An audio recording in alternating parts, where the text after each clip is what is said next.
ওকে,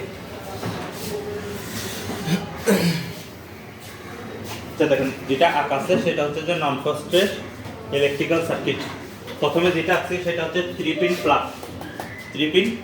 3 পিনের একটা পিন মোটা থাকে, দুটো পিন একটু চিকন থাকে। যেটা মোটা পিন সেটা হচ্ছে আর্থিং এর পিন। এই আর্থিং কার সাথে যাবে? অবশ্যই কম্প্রেসারের বডির সাথে, হয় কম্প্রেসারের সাথে না হয় ফ্রিজের বডির সাথে, যেখানে কিউশিট আছে। ফেস এবং নিউট্রাল এই দুইটা বাকি দুই পিনের মধ্যে একটা ফেস একটা নিউট্রাল। এই ফেস তারটা থার্মোস্ট্যাটে দিলাম, কারণ এটা ফেস তার। ফেস এখানে ফেস নিউট্রাল গুললে কোনো সমস্যা নাই। ফেস নিউট্রাল গুললে সমস্যা নাই, কারণ কি? এটা হচ্ছে যে এসি কারেন্টে ফেস নিউট্রাল করা যায়, ডিসি হলে করা যাবে না। মনে করি এটা ফেস ধরে নিলাম, ফেস যাবে হচ্ছে থার্মোস্ট্যাটে। এটা যদি 2 পিনের থার্মোস্ট্যাট হয় তাহলে হচ্ছে যে যেখানে ইন সেখানে হচ্ছে যে একটা লাইট থেকে আসবে লাইন, একটা 3 পিন প্লাগ থেকে যাবে যদি 2 পিনের হয়। আর যদি 3 পিনের হয় একটা ইন করবে আর একটা লাইট থেকে যাবে। আর এখানের ভিতরে এটা কিন্তু শর্ট থাকে, এটা শর্ট থাকে। থার্মোস্ট্যাট সুইচ অফ থাকলেও এই দুটো পিন শর্ট থাকে, অন থাকলেও শর্ট থাকে। তার মানে এখানে কারেন্ট আসলে লাইটের গোড়ায় ফেজ যাবে। যদি 3 পিনের হয়, এক পিন হচ্ছে যে লাইটের জন্য, এক পিন হচ্ছে যে 3 পিন প্লাগ থেকে আসবে, আর এক পিন কোথায় যাবে? টাইমারে যাবে। এটা সি, এটা এল, এটা এইচ। এইচ দিয়ে কি বোঝায়? এইচ দিয়ে বোঝায় হচ্ছে hermetic compressor, hermetic reciprocating hermetic compressor. এই এইচ এর পিনটা কার কাছে যাবে? টাইমারে যাবে। টাইমারে 4টা পিন। টাইমারে পিন কয়টা? 4টা। 1 2 3 4। 4টা পিনের মধ্যে যে কোনো 2 পিনের মধ্যে একটা কয়েল থাকবে, একটা কয়েল থাকবে। এই কয়েলটা কেন দেওয়া হয়েছে? এই কয়েলটা দেওয়ার কারণ হচ্ছে টাইমার যাতে চলে, টাইমারটা চালানোর জন্য এই কয়েলে যখন ফেস নিউট্রাল দিবেন টাইমারটা কি হবে? চলা শুরু করবে। মনে করেন এখানে ফেস দিলাম, এখানে নিউট্রাল দিলাম, ডাইরেক্ট নিউট্রাল তার ডাইরেক্ট দিলাম। এই নিউট্রাল তার এখান থেকে আসি, ডাইরেক্ট এখানে নিউট্রাল দিলাম। আমি যদি এই অবস্থায় 3 পিন প্লাগটা লাইনে ঢোকাই তাহলে কে চলবে? টাইমার চলবে। সত্য কি? থার্মোস্ট্যাট সুইচ অন থাকতে হবে। থার্মোস্ট্যাট সুইচ অন থাকলে টাইমার চলবে। কেন টাইমার চলতেছে? ফেস আর নিউট্রাল আসার কারণে। থার্মোস্ট্যাট সুইচ অন আছে, আসছে কে? ফেস আর নিউট্রাল। এখানে কি আছে? কয়েল আছে। কয়েলের কারণে ও চলতেছে। এখানে ভিতরে কি আছে? পিনিয়াম আছে, প্লাস্টিকের পিনিয়াম আছে। একটা নির্দিষ্ট সময় সে 4কে লাইন দিবে, একটা নির্দিষ্ট সময় পরে গিয়ে সে 2কে লাইন দিবে। এখানে একটা টাইম সেট করা আছে। একটা নির্দিষ্ট টাইম বরাবর সে 4কে লাইন দিবে, একটা নির্দিষ্ট সময় পরে সে 2কে লাইন দিবে, আবার একটা নির্দিষ্ট সময় 4কে দিবে, আবার 2কে দিবে। ওর কাজে হচ্ছে এরকম ঘড়ির মতো ঘুরতে থাকা। ঘুরতে ঘুরতে একবার 2কে, একবার 4কে, একবার 2কে, একবার 4কে লাইন দিবে। এবার আপনাকে এখানে যেটা বুঝতে হবে সেটা হচ্ছে যে কোন পিনে সে লাইন বেশি দিচ্ছে, কোন পিনে সে লাইন বেশিক্ষণ সময় ধরে দিচ্ছে। যে পিনটা হয় 2 না হয় 4, এই দুইটার মধ্যে যে বেশিক্ষণ সময় ধরে লাইন দিবে সেই পিনটা যাবে হচ্ছে কম্প্রেসারে। এটা 2 হতে পারে, এটা 4 হতে পারে। অর্থাৎ আপনাকে এটা বের করতে হবে কোন পিনের মধ্যে টাইমার বেশিক্ষণ সময় লাইন দেয়। ওই পিনটা কার জন্য? কম্প্রেসারের জন্য। আর যেটা সময় কম সেটা কার? অর্থাৎ হিটারের জন্য। হিটারের জন্য সময় যেটা কম সেটা হিটারের জন্য, তার সময় বেশি সেটা কম্প্রেসারের জন্য। এখানে আমি ধরে নিলাম 4 নাম্বার পিনটা সময় বেশি দেয়, বেশিক্ষণ সময় ধরে সে কি দেয়? সাপ্লাই দেয়। ইন হয় কোথা থেকে? এখানে ইন করতে হচ্ছে 3 থেকে। এই 3 এর সাথে এই পিনের কানেকশন আছে। এখন এই পিন থেকে কোথায় গেল? 4 এ গেল। 4 থেকে এখন কম্প্রেসারে যাচ্ছে। যাওয়ার আগে কি লাগবে? Overload protector. ওভারলোড প্রোটেক্টরকে বলা হয় ওএলপি, ওভারলোড প্রোটেক্টর। এই ওভারলোড প্রোটেক্টর হয়ে কার কাছে যাবে? কম্প্রেসারের কমনে। কম্প্রেসারের কমনে। ফেজ তার কার কাছে গেল? কম্প্রেসারের কমনে। কম্প্রেসার চলতে হলে কি লাগবে? নিউট্রাল লাগবে। নিউট্রাল, এই নিউট্রাল আনলাম। এই নিউট্রাল কার কাছে যাবে? রিলের কাছে। রিলের কাছে। রিলের কয় পিনের হয়? রিলে 1 পিনের হয়, 2 পিনের হয়, 3 পিনের হয়, 4 পিনের হয়। যদি 1 পিন ধরি, ধরে নিলাম 1 পিনের রিলে, তাহলে 1 পিনের রিলের মধ্যে এটা লাগাইলাম। এই এখানে রানিং কমন তো পাইছি, আর স্টার্টিং আর রানিং আছে, তাহলে এটা রানিং হবে, এটা স্টার্টিং হবে। অর্থাৎ যে লাইনটা নিউট্রাল লাগবে সেটা অবশ্যই রানিং এর সাথে লাগবে, এটা মাথায় রাখবেন। নিউট্রাল তারটা সবসময় রানিং এর সাথে লাগবে। যদি 2 পিনের হয়, আপনাকে মনে করেন এটা 2 পিনের রিলে, তাও রানিং এর সাথে লাগবে। যদি 4 পিনের হয় রিলে, তাও কার সাথে লাগবে? রানিং এর সাথে লাগবে। এই 1 পিন, 2 পিন, 3 পিন, 4 পিনের রিলে হয় কেন? 4 পিনের রিলে করা হয় কেন, বানানো হয় কেন? এখানে যাতে আপনি রানিং ক্যাপাসিটর এবং স্টার্টিং ক্যাপাসিটর লাগাইতে পারেন। কিসের জন্য? ক্যাপাসিটর লাগানোর জন্য।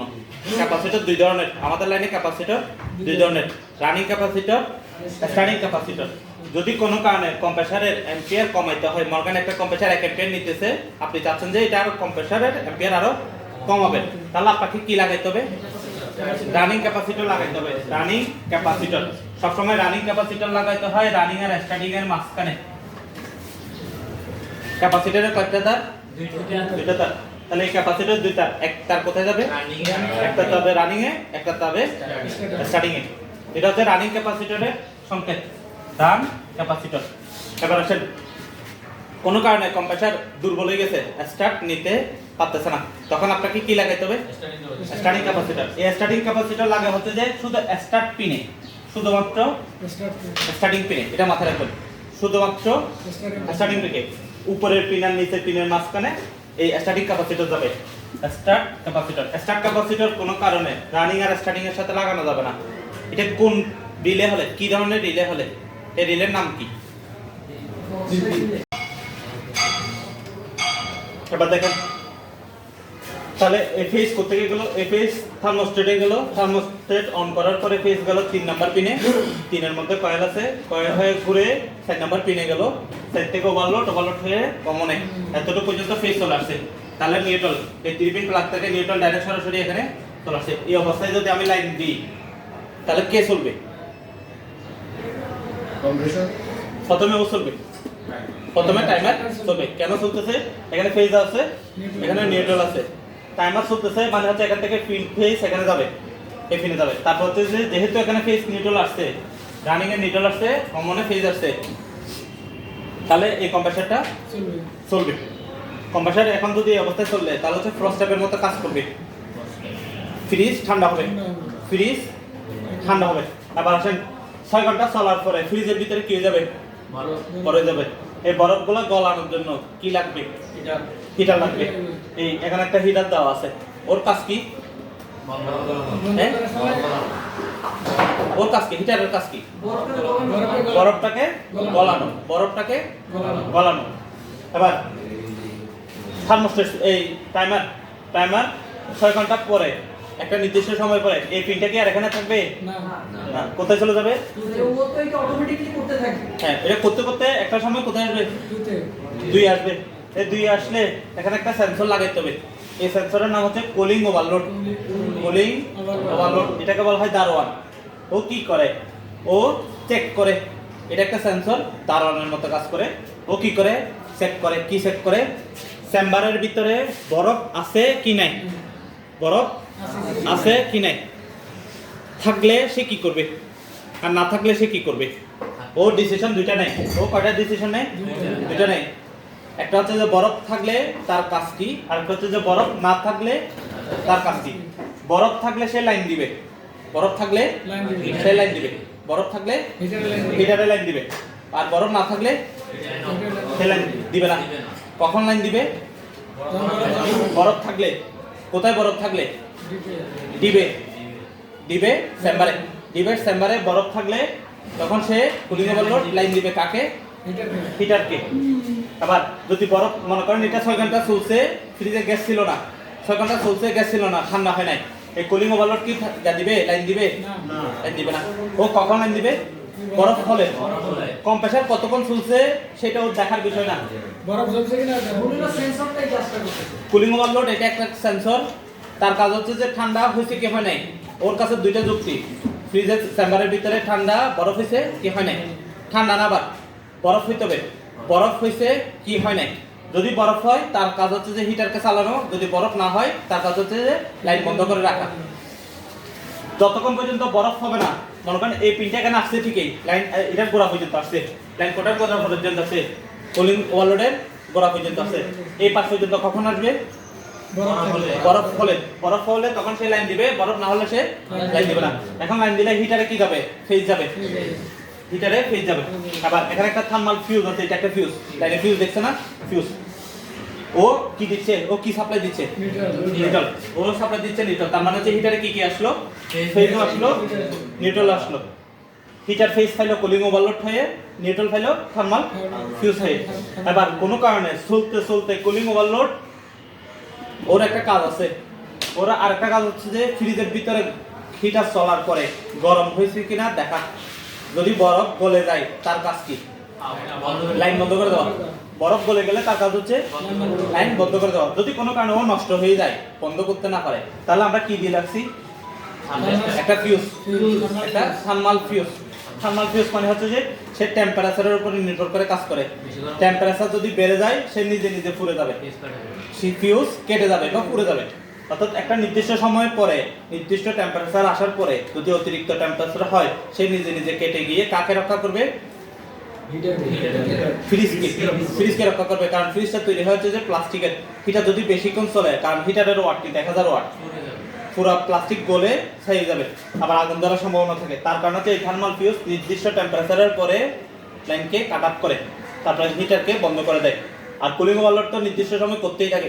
এটা কখন কাজ করে? থার্মাল ফিউজ কোনো কারণে ও কাজ না করলে, ও নষ্ট হয়ে গেলে, যতক্ষণ পর্যন্ত ও ভালো থাকবে ওর আর কোনো কাজ নেই। কাজ শুধুমাত্র নিউট্রাল দেওয়া।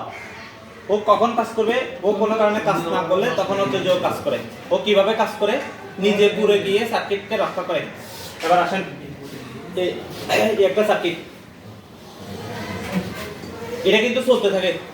একবার কম্প্রেসরকে দেয়, একবার হিটারকে দেয়। যতক্ষণ কম্প্রেসরকে দেয় ততক্ষণ ঠান্ডা হয়, যতক্ষণ হিটার চলে, যখন দুইয়ে আসে তখন কিন্তু হিটার চলে না।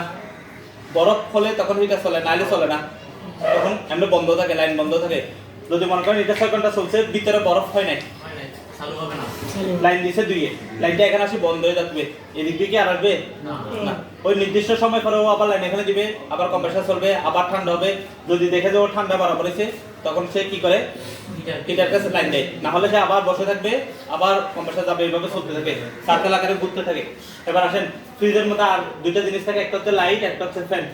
লাইট কখন জ্বলবে, ফ্যান কখন জ্বলবে, দুইটা সত্য আপনাকে মানতে হবে। লাইট জ্বলবে হচ্ছে যে ফ্রিজ চলুক আর না চলুক, দরজা খোলার সাথে সাথে লাইট জ্বলতে হবে। ফ্রিজে কি চলতেছে কি চলতেছে না এটা দেখার বিষয় না। ফ্রিজ খুললে লাইট জ্বলবে। যে ব্যবহার করতেছে ফ্রিজের মালিক, সে দরজা খোলার সাথে সাথে কি করতে হবে? ফ্রিজ জ্বলতে হবে। তার মানে হচ্ছে যে 3 পিন প্লাগ থেকে যে লাইনটা গেছে ওখান থেকে আমরা একটা ফেজ নিছি, আর নিউট্রাল থেকে একটা নিউট্রাল নিছি। যখনই দরজা খুলবে, এখানে একটা, যখনই দরজা খুলবে তখনই এই লাইটটা জ্বলবে। এখানে এগুলো চলতেছে কি চলতেছে না এটা দেখার দরকার নাই। লাইটটা কখন জ্বলে? দরজা খুললে জ্বলে, ভিতরে সবকিছু নষ্ট, তাও দরজা খোলার সাথে সাথে লাইট জ্বলবে। আর একটা জিনিস, ফ্যান, নন ফ্রস্ট ফ্রিজের ফ্যানের কাজ ইম্পর্টেন্ট। এই ফ্যানের উপর নির্ভর করতেছে ফ্রিজের ঠান্ডা কেমন হবে। মনে করেন কম্প্রেসার চলতে চলতে পুরোটা বরফ হয়ে গেছে চেম্বার, কিন্তু ফ্যান চলে না, মালামাল ঠান্ডা হবে না। মালামাল ঠান্ডা হওয়ার জন্য যে বেশি কাজ করে সে হচ্ছে ফ্যান। এই ফ্যানটা